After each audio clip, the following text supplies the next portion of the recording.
High বন্ধুরা, ইশিকার বন্ধুরা মিলে ওকে দিল সারপ্রাইজ। আমরা তো দেশে চলে যাচ্ছি আর কয়েকদিন পরেই, কিন্তু ওর বার্থডে 24 এপ্রিল। ও তো আর থাকবে না, ওই জন্যই ওর বন্ধুরা মিলে প্ল্যান করলো আগে থেকেই আমরা দিয়ে দেব।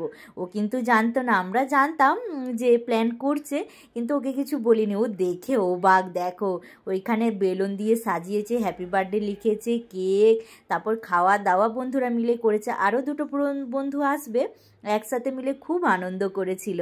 তো দেখো এত ভালো লেগেছে, ও খুব খুশি হয়েছে। বলছে বৌদি আমি খুব খুশি হয়েছি, এত সুন্দর একটা সারপ্রাইজ পেলাম। তো ওরা গিফটগুলোও দিয়েছে, কি দারুণ গিফট দিয়েছে।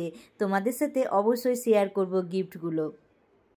এই যে গিফটটা কত সুন্দর দেখো, এর ভেতরে পুরো গ্রহগুলো আছে, তারপর মানে খুবই সুন্দর। লেখাগুলো সব উল্টো আসছে, দেখাতে পাচ্ছি না। ওপরেও আবার খুব সুন্দর এটা ঘোরে, কিন্তু দিনের বেলা বলে বোঝা যাচ্ছে না, এটা রাত্রিতে খুব ভালো বোঝা যায়।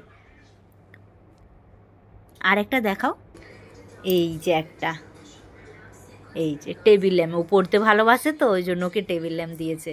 খুবই সুন্দর হয়েছে, খুব ভালো হয়েছে বলো। ও খুব আনন্দ পেয়েছে। সারপ্রাইজ পেতে কার না ভালো লাগে। আর গিফট দুটো কেমন হলো অবশ্যই জানিও। ভালো লাগলে ভিডিওটা অবশ্যই একটা লাইক, কমেন্ট অ্যান্ড শেয়ার করে দিও। আজকের মতন আসি, বাই।